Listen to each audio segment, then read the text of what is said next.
Good evening. Welcome to yet another edition of Thumbprint Conversation. Tonight, I'll be in conversation with author Kiran Manral.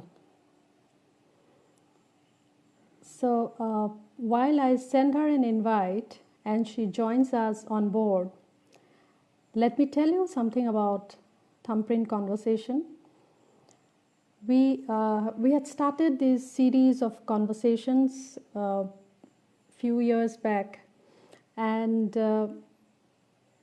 with the lockdown, we decided to have an online avatar of our conversation, and we are focusing on why women write, and we are trying to talk to women from all genres. And tonight I'll be in conversation with author Kiran Manral, and while she joins us on board, I would like to read out a news feature I had written in 2011 on the Mahila Samitis or Women's Association in Assam for the magazine Himal South Asian. And I would be glad to. Okay, am I audible? It would be lovely to hear from people if I'm audible. And Kiran Manral, I've sent you a request to join me.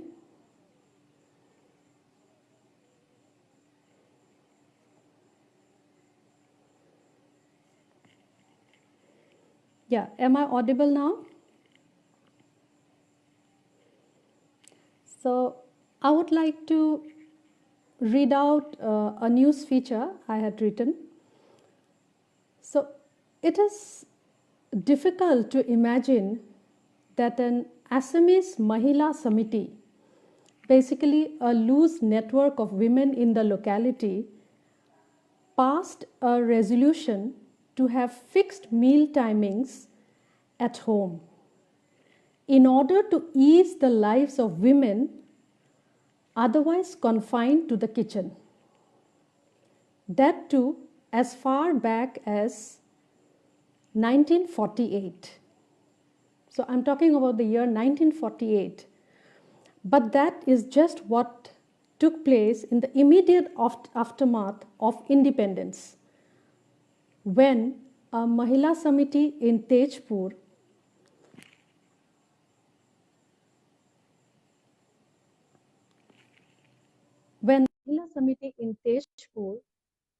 one of several in the province at the time. Okay. Hi. Hi, I'm Kiran. sorry, I was trying Hi. to figure out the joining process and I had to get my son to help me with it.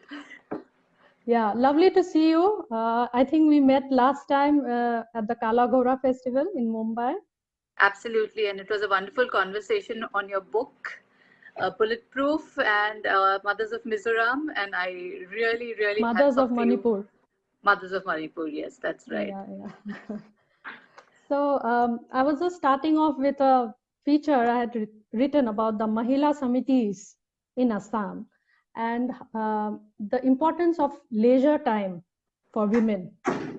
So way back in 1948, this Mahila Samiti in a small town called Tejpur, it passed a resolution.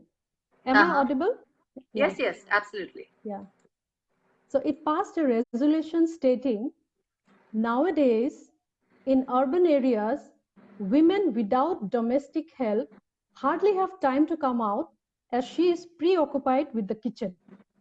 However, to participate in cultural activities, one needs some leisure time. That's true. Considering this situation, this meeting proposes that the following timetable should be accepted in all the towns of Assam as fixed meal times. Lunch 12 noon and dinner 10 p.m. No meal should be served after 1 hour of the proposed time. And I'm talking about 1948. Okay. So meal preparation was also mandated in the resolution. again with an eye to freeing up women's time. It is also proposed that 4 times a week, the afternoon snacks could be an uncooked one, so that women have leisure time. Thirdly, to reduce spending a lot of time in the kitchen. Yeah, Kiran, I think you should put on your earplugs because my voice is echoing. Your voice is echoing. No, my earplugs were connected to my computer, not to my phone at all. So it wasn't. No, but One second. it was, One yeah, please second. put on your earplugs, yeah. No, but it's not. It was not connected to the phone at all in the first place. No, but now I can, okay.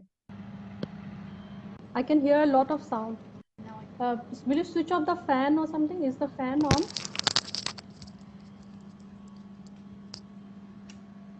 Yeah, that's foolproof actually if you put on the One second. earplugs.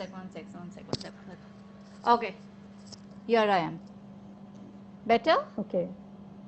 Yeah, I'm not echoing now. So I'm just checking the audio and I'm also telling you a nice story. Thirdly, to reduce spending a lot of time in the kitchen, we must include one dish in every meal that ideally requires no cooking or may be prepared quickly. And predictably, this resolution raised a public storm. And an academic, Hemjyoti Medhi, told me, maybe this resolution could not be enforced in practical terms, but what is significant is that domestic work was equated with labor. And this was a sweeping idea in Assam during that period. So, welcome Kiran Manral to our show on why women write. And Kiran Manral is a prolific writer and blogger, and who also claims to be a full-time mom. So we'll talk to Kiran and ask her what makes her tick. So, and I would also request, I'd like to inform our viewers that we would take audience questions. So please feel free to ask questions. And let me introduce Kiran Manral to you. Kiran published her first book, The Reluctant Detective, in 2011. Since then, she has published 9 books across genres till date. Her books include romance and chick lit, with Once Upon a Crush, All Abroad, Saving Maya, horror with The Face at the Window, a psychological thriller with Missing, Presumed Death, and non-fiction as well with Karmic Kids, A Boy's Guide to Growing Up, True Love Stories, and 13 Steps to Bloody Good Parenting. Wow.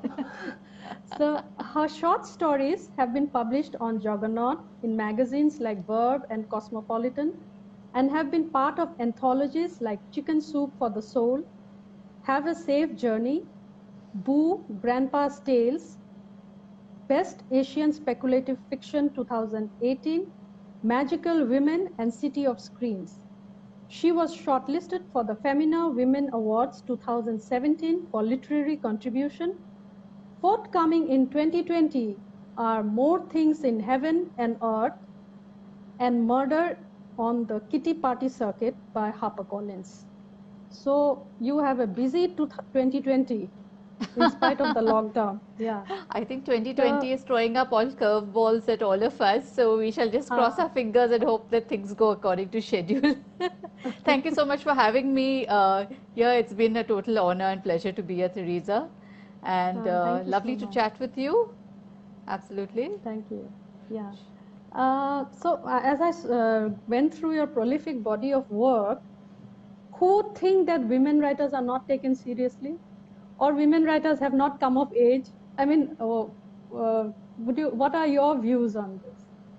You know, there's a wonderful quote, I think by Virginia Woolf. For the longest time, anonymous in history was a woman. So, you know, women have only just about got their voices in the past couple of centuries, so to speak. We did have women writing, of course, and we have a wonderful body of work, both in India and internationally. But to be a woman who writes had to be a woman of a certain space to have an education to begin with. So that was a privilege and a luxury that, you know, was hard won by many women from cultures across the world. So I think women writers, per se, as I detest the category, you know, women writers. So I find that problematic to begin with. We're writers, male or female. And but the fact remains that yes, there is a definite gender divide between men writing and women writing, and women writers do have to I wouldn't say battle, but shout a little louder to make themselves heard, perhaps. I think that's what it. And Teresa, let me also take this opportunity to introduce you, because you've done such wonderful, wonderful work. When I read your bio, I was totally astounded and totally in awe of your achievements. So, people, I'm just going to take over this part of the show by just telling you all about Teresa, because you have to know what a wonderful person she is, and so intimidating her bio. She is an award-winning journalist. She's based in the northeast of India. She worked for magazines like India Today, the newspaper Telegraph, and also Tehelka, which was one of the finest investigative journalism platforms at a point. She began editing the Thumbprint after that. She is the recipient of the Wash Media Awards 2009-2010. 2 consecutive years, the Ramnath Goenka Award, which is the most prestigious award in journalism there is in India, for the category reporting on JNK and the Northeast. Her other honors include the Ladli Media Award for Gender Sensitivity 2011, Sanskriti Award 2009, the 7th Sarojini Naidu Prize for Best Reporting on Panchayati Raj by the Hunger Project. She was part of the Femina 2012 Power List. She has written 3 books, including The Wonderful Mothers of Manipur and Bulletproof. If you haven't read it, please go out and read them. Order them right now. You know, Amazon is delivering. Thank you. Thank you for the lovely introduction. So let's go back to Kiran Manral, the author. So Kiran, you have dabbled with different genres, from romance, chick lit to horror, psychological thriller to non-fiction. And you are among the new breed of popular fiction authors who are scripting commercial success in India.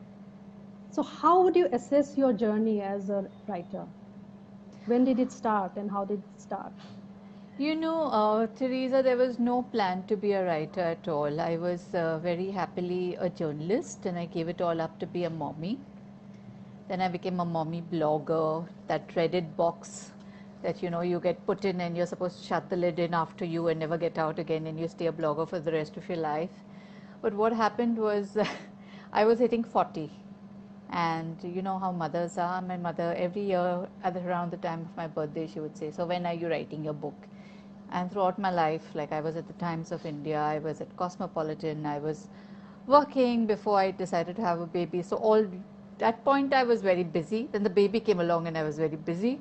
And then after a point she said, like, "Hello, you've run out of excuses and you're going to turn 40. I said, "Yes, I'm going to turn 40. What have I got to show for it?" So I was a blogger by then. I dashed off around 3 chapters, and there were 2 very good friends of mine, Priyanka Chaturvedi, who's Rajya Sabha MP right now. Thanks, Priyanka, and Parul Sharma, who's also an author, who will literally sat on my head every week and said 500 words, 1 chapter. How much have you written? How much have you written? That's how my first book came out. My mom and these 2 friends got me to write the book. I sent it off. It got accepted. This was in 2010. 2011 end December was when it was published, and I think there's been no looking back since then. My journey has been, I think, completely unscripted. As you can see, I have not stayed true to any form or any category or any genre. I've just been dabbling in everything and anything that catches my fancy. And chick lit, yes, and there's been a bit of literary fiction as well, with, you know, with The Face at the Window and the forthcoming More Things in Heaven and Earth. So it's been across everything. I I don't know how to assess it. I think publishers would be most upset that I don't stick to a category because it makes things easier if you're from a specific category. But I think that's for the reader to decide how my journey has been. My job is just to write the books I write. And what did your readers like the best? Which genre that you dabbled in? You know, I would like to think the humor, that is The Reluctant Detective and Karmic Kids, as well as the very emotional The Face at the Window and Missing Presumed Dead.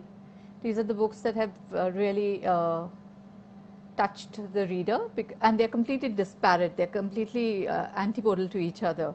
So that those are the two that have got the most reactions, so to speak. They've loved All Aboard. It's a nice romance. Once Upon a Crush, nice romance, chick lit. But the ones that have really gripped them have been these. Okay, and do you think that women writing is a domain of a privileged few? What else do you think does a woman need to write apart from a room of her own?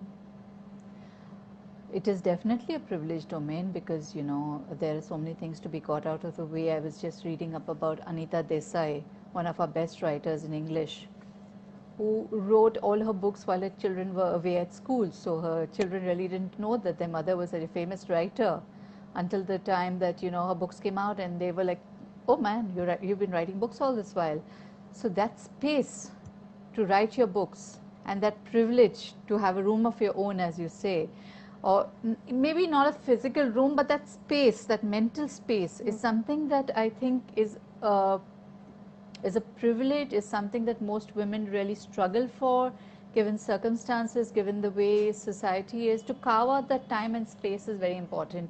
You'll hear during quarantine, you'll hear all the men saying, "Oh, I've dashed off another novel, I've dashed off another book." But how many women are saying that? Not too many of our women writers are saying that, because we're stuck with a whole lot of other things to be done, like the wonderful ladies of Assam back then in the 1940s would say, like, these are the chores to be done and this is the space. We're still grappling with those same questions like almost a century down the line. So I don't know what has changed, honestly. We're still fighting the same old battles, Teresa.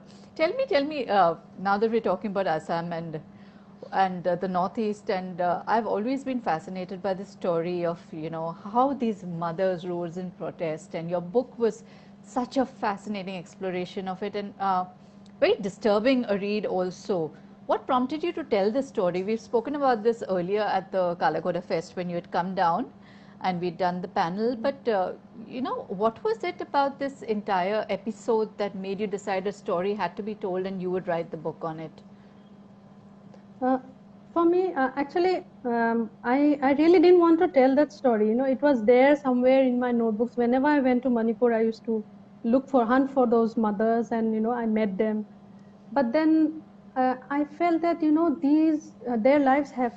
We need to give a face to those. To give a story, the story behind those faces. We have to tell those stories. And in fact, after my book was published, two of the mothers passed away. So I felt that it was very important to document their narrative, what went on inside their mind. So that was something, as a journalist, I felt that, the narratives of women should be told, they should be told to the world. And somehow they are often, and conflict reporting is often, very masculine. So you always talk about artillery and weapons, and but this was something so iconic, this whole protest. And I felt that I had to meet those mothers, and they were also surprised that, oh, you are interested in our lives, you want to know why we protested, so that. And they came from very conservative families, so for them, that one of them said that it was like the last day of my life. I felt like this was the ultimate I could do for our daughters. So that it's poignant somehow. Sometimes I feel that maybe someone else could have done a better job, a native person. But then, because I was I had met them, and I felt that those stories needed to be told. So, Absolutely. and Yeah. I'm a out and out a non-fiction person. So for me, it's somehow, and I'm like apprehensive talking to someone who dabbles with fiction and who is I somehow am a thorough journalist. So for me, and especially the stories of women, this stories, the narratives of women, they are often swept under the carpet. So I felt that it was important to tell the story. I don't know what happens later, maybe 100 years down the line or 50 years, someone would find that interesting. In fact, I was surprised when I found this book in the Strand bookstore in New York. I just said that, do you have a copy of this book? And they said, yeah, we do. So a book has a life of its own. So it was quite Absolutely. thrilling to see that there. Absolutely. And I was just wondering, you are also a full-time mom, and you had written a book on parenting. I think 2 books on parenting or 1 book. Actually, three, I think. There's 3 Karmic books on Kids, parenting. which is not a book Okay. on parenting. It's basically anecdotes about, bringing my son up. It was the blog, and when I shut the blog, they asked me to make it into a book. So that's a really Hmm. funny book. It got called the Irma Bombek of Bombay. And then there is Hardcore Parenting, which is, 13 Steps to Bloody Good Parenting, which I co-wrote with Ashwin Sanghi, and A Boy's Guide to Growing Up, which I wrote for my son when he was in his tween age, which he hasn't read. Unfortunately, he refused to read it, so it was left for me to explain it to him rather than Hmm. have. So yeah, there are 3 books on parenting. Yeah. So, how are these books different from the usual? There's so many books on parenting. So, would you like to read out something from your book For my parenting on book, parenting? I'll have Yeah. to get my parenting book because I had the others here. But I'll just tell you what's different about them. Karmic Kids Hmm. is straightforward anecdotes. It's funny. It's the no holds barred stuff about it. Takes motherhood off the pedestal, I would say, because we put motherhood too much on a pedestal, and we shouldn't. I mean, at the end of the day, it is a biological function, and it is like the most oppressive classes are glorified the most. So whether we have soldiers or nurses or doctors or mothers, we are the most Hmm. difficult jobs that we are glorified the most because we are struggling the most. So I think it's time for us to look at all this with a little bit of sense, little bit of humor, and have a laugh at ourselves. And that's what the whole blog was about. Uh, it was 10 years of my life that went into that book. So Hmm. it documents his life, his growing up from the time he was born till the time he was around 10, and it's a piece of my heart. Boy's Guide to Growing Up was basically because there's so much misinformation out there. There's so much that boys want to know but will not ask, and they're curious what the changes happening in their body. So that book was about that. It was basically telling them, this is going to happen to you, this is going to happen to you. If it's not happening to you and it's happening to your friends, please just chill, don't panic. Everything will happen in its own good time. If this has happened, you will know that you're on track. Please know what changes are happening to you, because boys are a different species altogether from girls. As a girl, I knew what I was going through growing up, and I had to find out what boys go through, to explain it to myself. And 13 Steps to Bloody Good Parenting it's a fun book. It's a basic book. It talks a lot about, stuff that you think you already know about parenting, but it puts it out there, and I would like to think makes you think about what your parenting goals are and what your ambitions are, and how parenting perhaps has changed over the years. There's no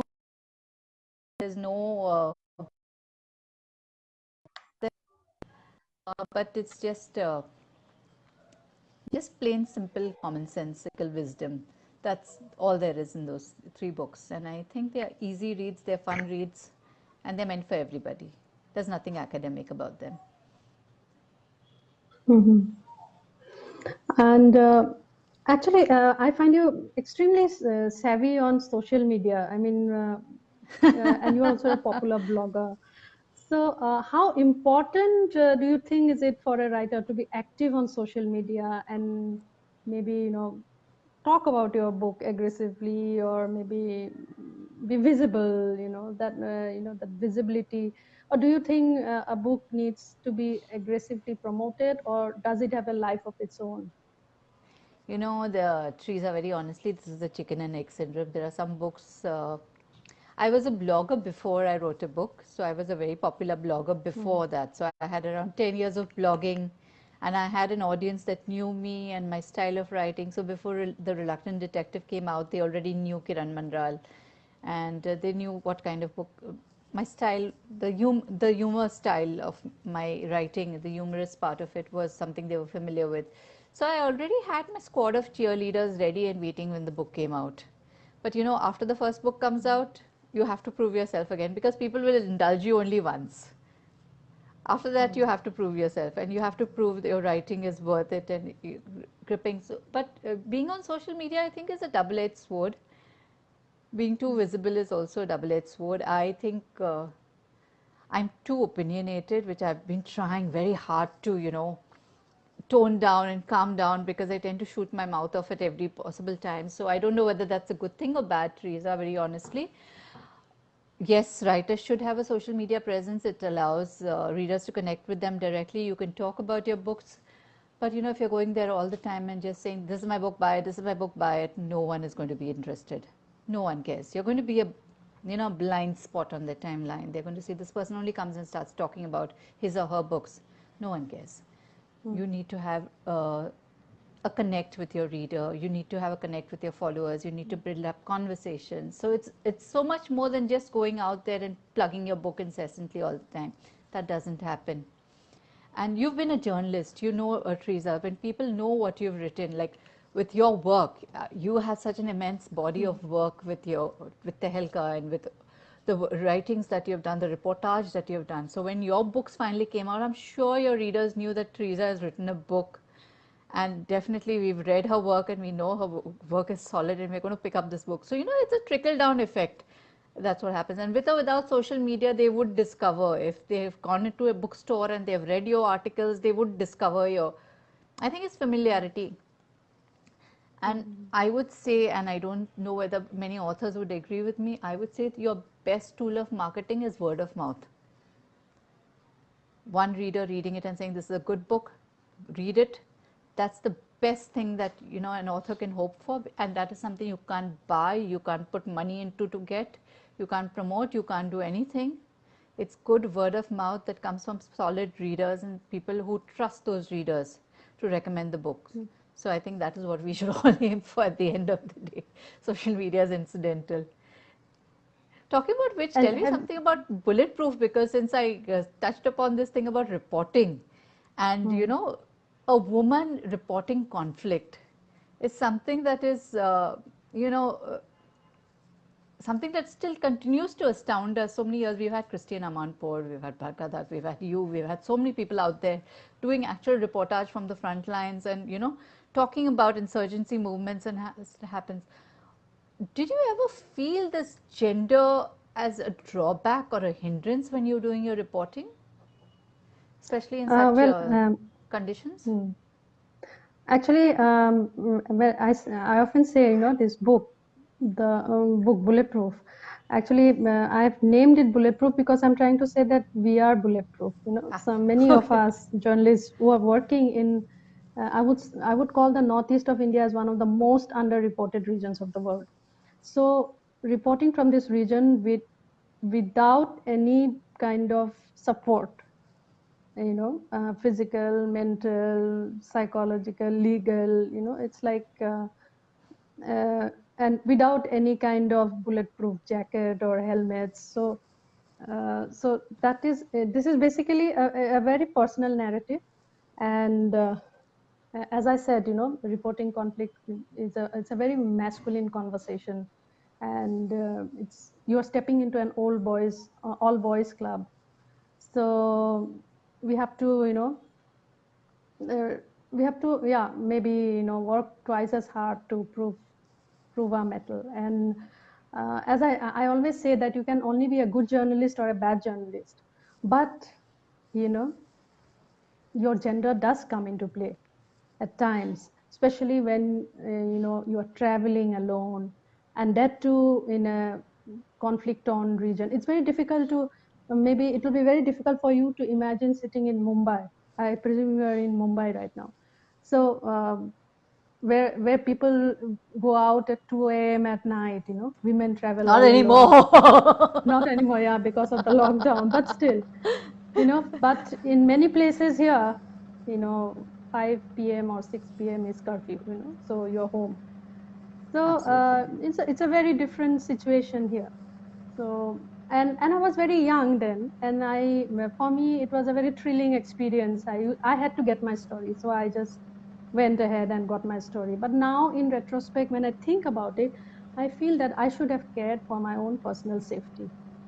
And so I feel that this book can be a valuable resource, and maybe some researcher might be interested to know the reporter's narrative. And I think we need more such narratives, to Absolutely. tell the story what we went through. And especially when you're a woman and you're a mother, and this is also like a survivor's guide. I've survived, so Absolutely. so yeah, I'm bulletproof, so that's what I'm trying to say. And yeah, well, we'll just come back to your books. uh, well, the controversy over chiclets, I would like to get into that.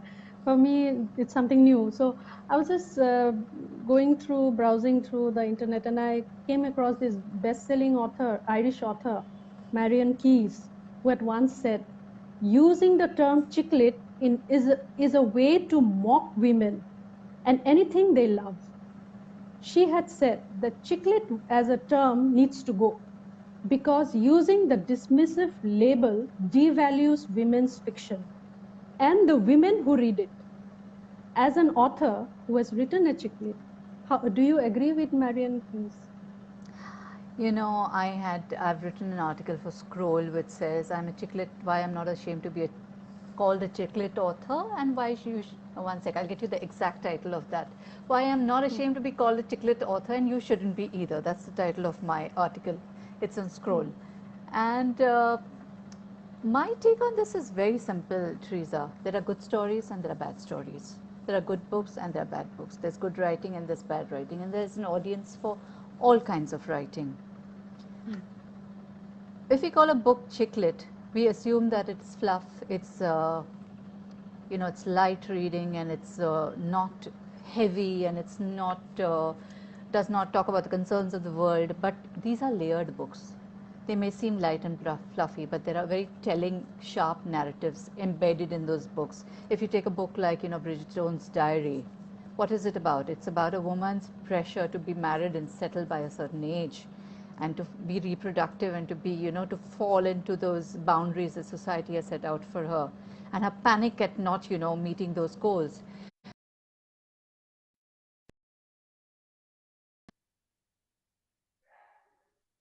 Mom was, panicking about getting her 5 daughters married and each one finding their suitor.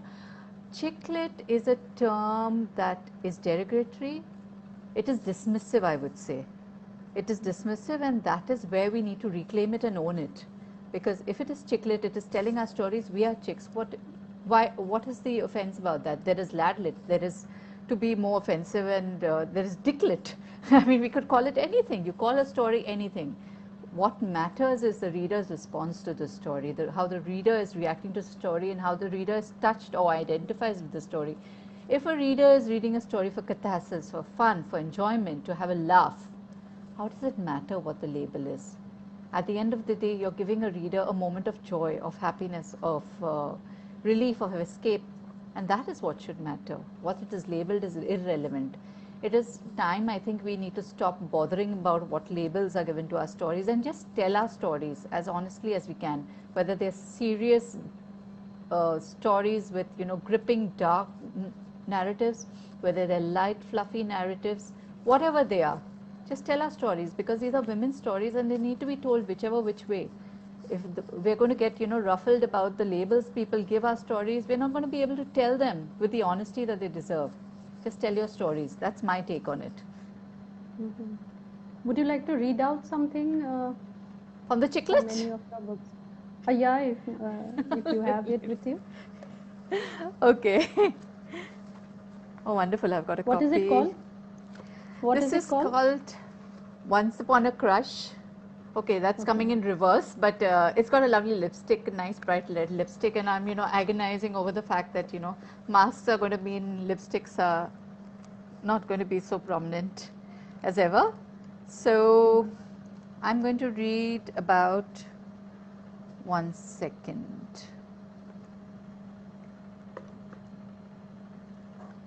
I'm going to read about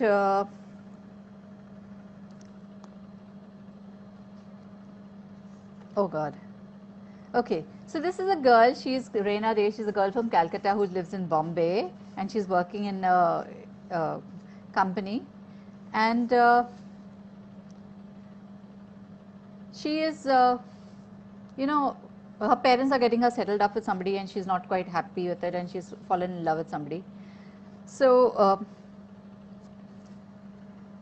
she goes back to Calcutta to her parents, so then I'm going to read about that. 1 second. She's gone home to meet her parents, and Calcutta is in my heart and mind right now because of Cyclone Amphan. So she's gone home.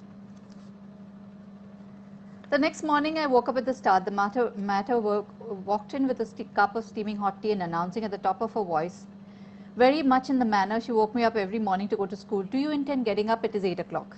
I jumped up in bed, and realizing that the matter had not yet commented on the crop hair that fell all over my face now that it wasn't a rope down my back when I slept. The matter's hair had once been in Rapunzel category, the sort that less hefty chaps than the patter could have easily hauled themselves up castle walls and such.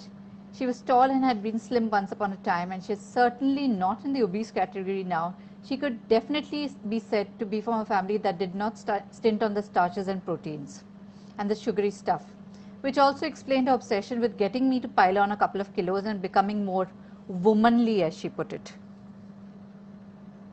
Well, speaking, how long are you here? A week or maybe 2. I'll come on sick leave so I can stretch it if required. I checked down to see if I was imagining the acrid smell of my pants had really caught fire. I was ashamed at how the lies stripped off my tongue so easily. I had no job to go back to. I was in effect completely free to spend all the time I wanted back here, getting fed that unparalleled home cooking and playing the fatted calf. Free to dip the nose bag overflowing with the starches and proteins, given that the Ma considered it her God-given duty to see me struggle to button my jeans up after a trip home. "Do you want us to set up any meetings?" she asked carefully, primed to take full advantage of this unforeseen opportunity to parade me in front of prospective families in the matrimonial sweepstakes.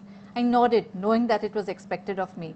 I would go through them with gritted teeth and hope and pray that none of the so-called boys would cartwheel over me and demand instant nuptials. I would also do my best to behave in the most subtly obnoxious manner on the one-on-ones or in the group situations. This would get rather difficult given that the matter would be circling me like a hawk spotting errant desert rodent and planning his next meal. So basically this was about her going back home and her mother trying to set her up with, meetings with prospective grooms.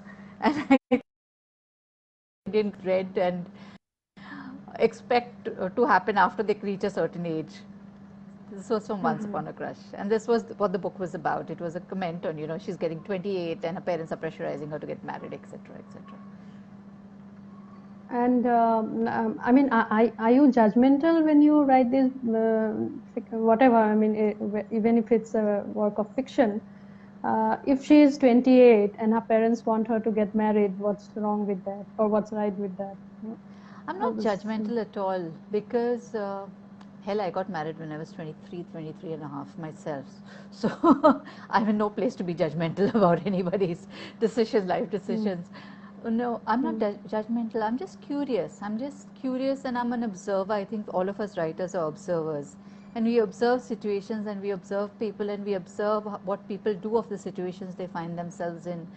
And I'd like to think of the what I write as a commentary. It's like an onion, you know, there are layers. There's the outer layer, there's the inner layer, and as you peel it, and you may not get this inner layers at the moment, but it's all a commentary. It's all very layered, and it's a commentary on on society, on women, on what kind of narratives we push ourselves into, or get pushed into, or struggle to break out from. So at the end of the book, it is not you know, the typical happy ending that you would expect. And all my books are all the endings have always been, you know, something that I try to go against the grain. It's not a character that you expect. For instance, in All Aboard, I have a retired aunt who falls in love with the cruise and decides to get married to the person on the cruise. It is absolutely non-aunt behavior. But I'm not making a comment. I'm just saying that everyone has a right to love at whatever age. Okay. And are all your characters women? No, there are men. Your We need main men. Of course, we need men. We need all No, sorts the of main characters. I'm talking about the protagonists. Uh, so far, yes. Women centric. Yeah, they have been women centric so far. Though I have had, I think I've not written from a male protagonist point of view. That's interesting. I think one tends to internalize one's own gender and write from that. So that's an interesting point. Yeah. And when you Would talk you like about to read something parenting, from? Yeah. when you talk about Sure. parenting, again, I'm coming back to parenting. Parenting is not just mother, you know, the father is equally responsible, and you know, he has an equal role in parenting the child. So does the father's role come in your books? I mean, when you write about parenting, you've written 3 books. So it Yes, is the just the father's role does mother, come mother. in Karmic Kids, because I'm only qualified to talk about my own husband and his part in raising our child. So I have only written about that. The rest has been from the perspective of the mother.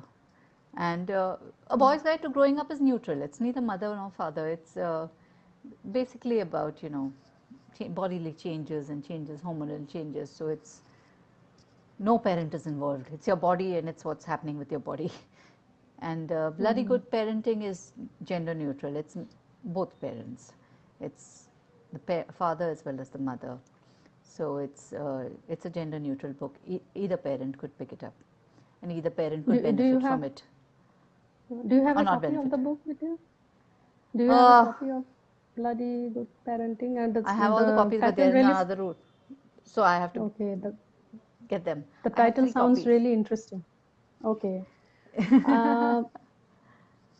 I mean, how do you choose your characters? I mean, from the environment around you, or it just, I mean, how do you choose them? I don't choose them. I think they choose me. You know, Teresa, when you're a fiction writer, you don't decide your character. Your character just comes to you. At least that's my process. I don't know how it works with other writers. For The Face at the Window, it was my protagonist is a 78-year-old retired Anglo-Indian teacher living in an old cottage on the outskirts of a hill town. And she just popped up in my head one fine day while I was on holiday at Mukteshwar. I mean, I think it's a lot of what you hear as stories which stay back in you. So my mother was teaching at a boarding school in Mussoorie, and would tell me about this, you know, the various teachers that they had, the Anglo-Indian spinsters who were like really sharp, and nobody really knew about their background, and somehow it stayed with me. And Julia McNally was in my head, and I had to write her story down. Similarly with Missing Presumed Dead, it was the story of a woman in my childhood who had just walked out of her marital home one day, leaving behind 2 kids. And we moved out of that place, and I sort of lost contact with the family. I mean, you just move out and you lose contact, but I think part of it must have stayed in my head subconsciously. And one fine day, Aisha Thakur was there in my head as a character, and you know, her story needed to be told as to why would a woman just walk out of a marriage and abandon 2 kids. So that was Missing Presumed Dead.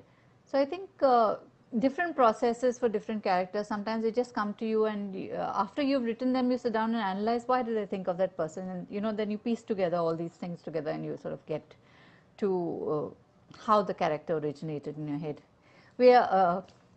I like to think of writers, fiction writers, as being magpies.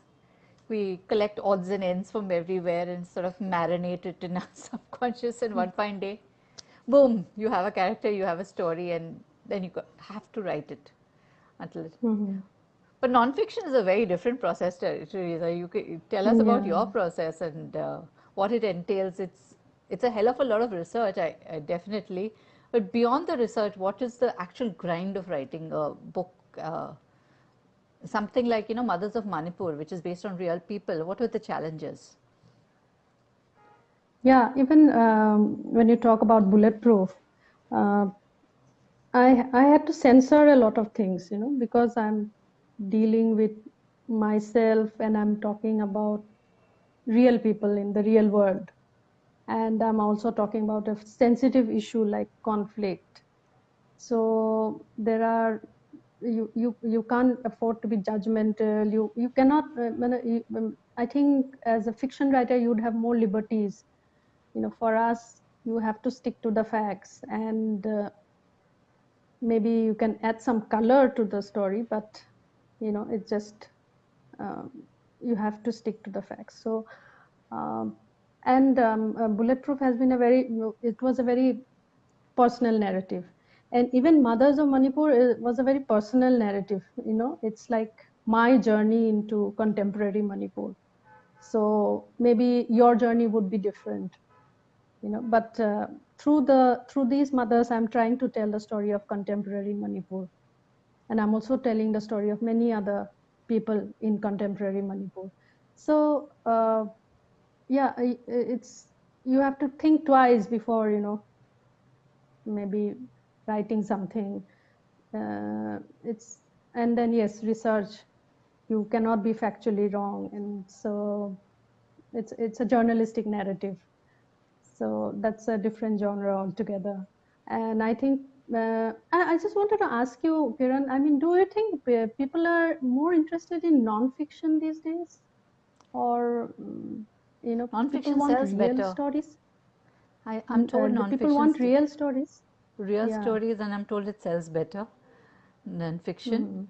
And definitely non-fiction is a category that really sells in India. And I mean, you just have to go to Amazon and click on your bestsellers. So it's, non-fiction is there. Sadly enough, we have to fight with textbooks for prominence, but non-fiction is definitely very, and look at the spurt of non-fiction being written today and being published these days. So there's definitely interest, I would think, and definitely first-person narratives are of great interest. People are really reading those, and even non-readers read those, I would say, So you get the non-fiction readers as well as the fiction readers reading the non-fiction. While we poor fiction people are stuck with only the fiction readers. And do you think authors are also compartmentalized on the basis of their geographical location? I mean, say maybe a publisher would be more interested in a book on, say, parenting by someone sitting in Delhi or Mumbai than someone sitting in Nagaland or Mizoram. So do you think that the No, geographical I don't think location so. of I don't the think author so. matters? No, I don't think so. I have a. Hello? Yeah. Mm.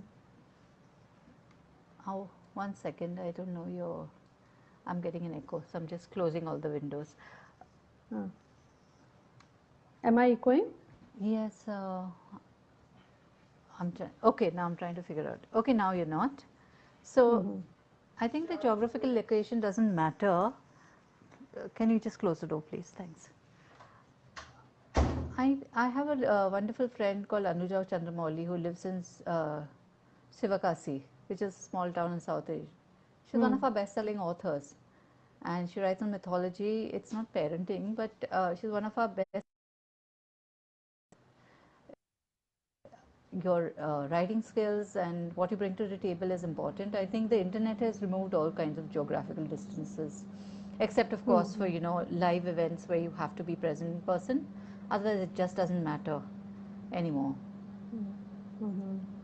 And with ebooks and Kindle, I mean, which one would you prefer, an e-book or a real book?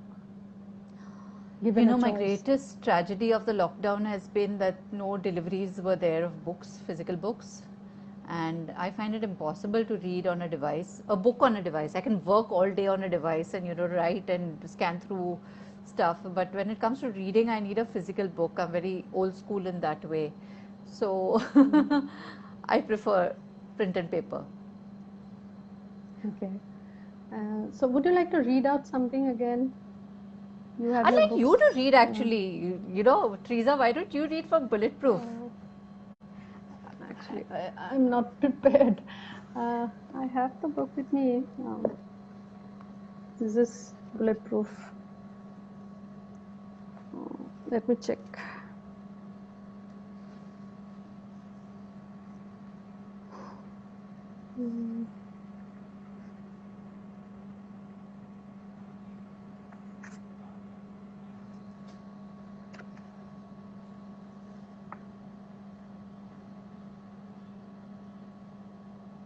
Let me read out from this chapter.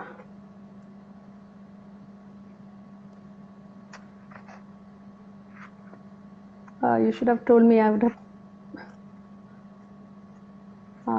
Well, it's like, reporting conflict is also like, you're constantly flirting with danger, and nobody trusts you. It's like, whose side are you on? That question is always there. So this is a chapter where it's called the sniper. I meet a sniper. So I'll just read out. In Assamese and the Bodo language, the word sila means kite. Kite as in the bird kite. In Bodo language, sila megon means possessing eyes like a kite's. Anybody with sharp eyesight is compared to that of a kite's. Clad in a t-shirt, trousers, and a pair of military boots, he grabs a plastic chair near me. He is accompanied by 4 other cadres. I gawk at him. I have never met a sniper before. A senior member of the militant outfit, National Democratic Front of Bodoland, NDFB.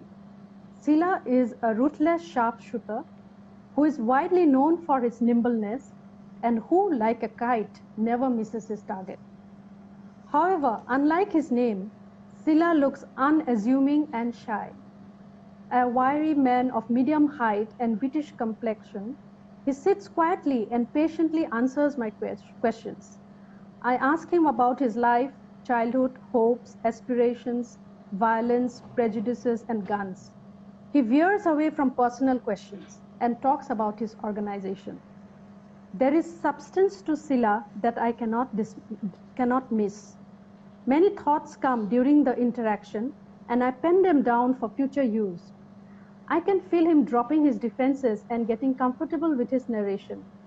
The earthy timber and the abandon and his passion for his cause is undeniable. Not even for a moment does he look into my eyes. Maybe it's out of respect for women. However, I can also sense that he is perceptive. He seems to have the right mix of assertiveness and reserve. Sila's replies become less forthright when I ask him pointed questions about NDFB, its past, present, and future. After a while, I can see him growing impatient. Probably I have touched a nerve. He abruptly stops and smiles. You are asking so many questions. Are you an agent of the government? So, these are moments where, you realize where, as I said, reporting conflict can spring surprises in every step. You don't know what to expect. And there are no precedents, there are certain things which will happen to you only, not to anyone else. So that's what Bulletproof is all about. Bulletproof. You can see it in reverse. Lovely. Yeah. So this is like your guide to report. Maybe it's just one narrative. Everyone will have their own versions of different narratives. Yeah. That's true. That's true. So let's come back to your work. I mean, do you ever have the writer's block? How do you handle that? I I've think, been having one I for the like to tell past few myself that, months. I think I've all not of been us are able to going through a write for the. writer's block, except for some lucky people who are dashing off Yeah. novels every week. But these are unusual circumstances we are living in. So I like to indulge ourselves by saying that it's okay if there's a writer's block, it's fine. Just go through it. But I'm very unforgiving of myself when this happens. I like to, put myself at desk and keep writing. I think it's easier to edit something than to stare at a blank page and not have anything down. So no matter what it is, whether it's complete rubbish, but just get something down. I think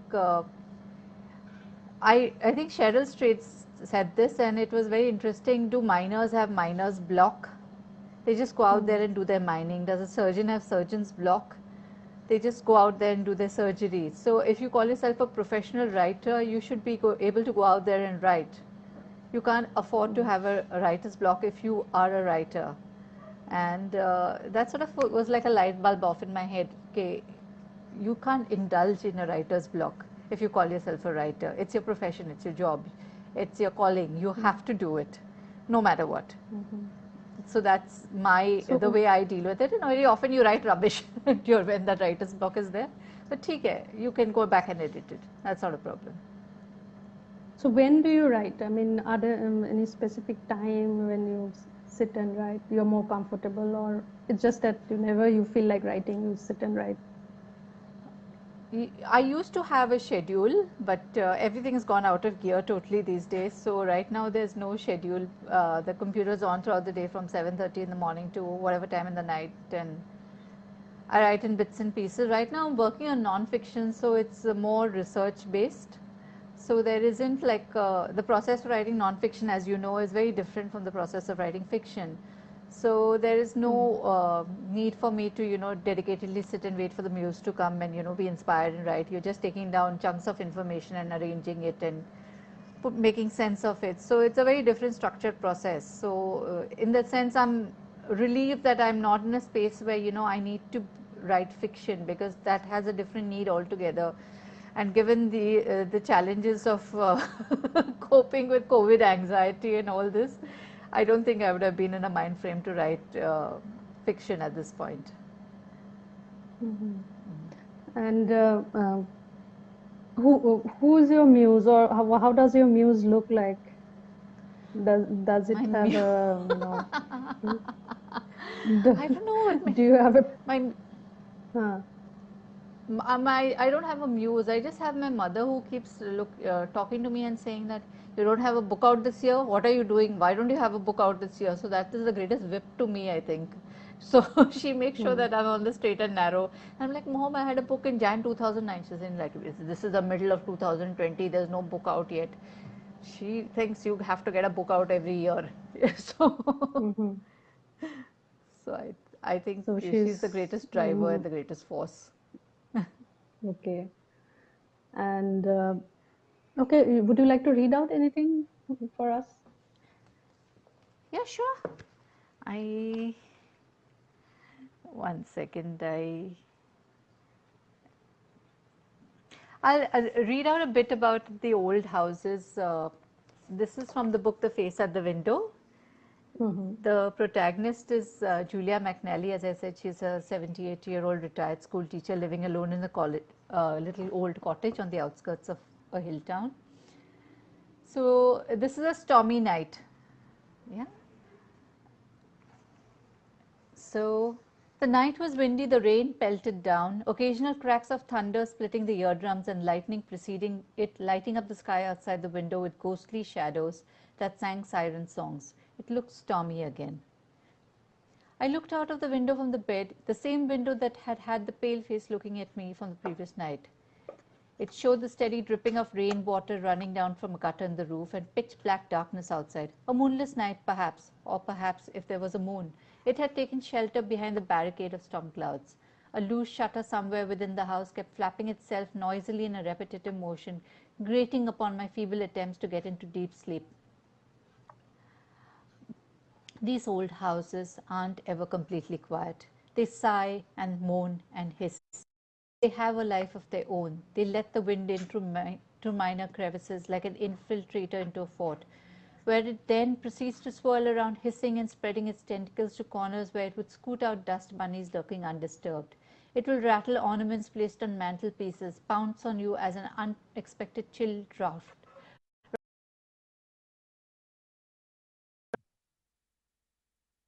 There was the dampness, the eternal dampness, seeping through the walls, dripping from the roof, even after one had got the local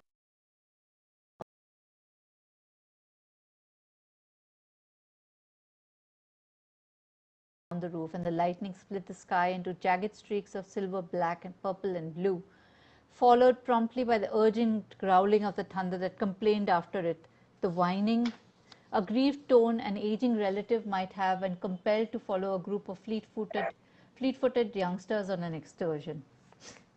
This is basically about an old hill house. Okay. Teresa, you stay in a rainy area, so you know how it is when it is raining and damp and leaking all throughout. Did you grow up in Mussoorie? No, I didn't. Did you grow up in My Mussoorie? mother taught there. Hmm. No, I didn't grow up there, but my Okay. mother taught at the Convent of Jesus and Mary for the longest time before she got married.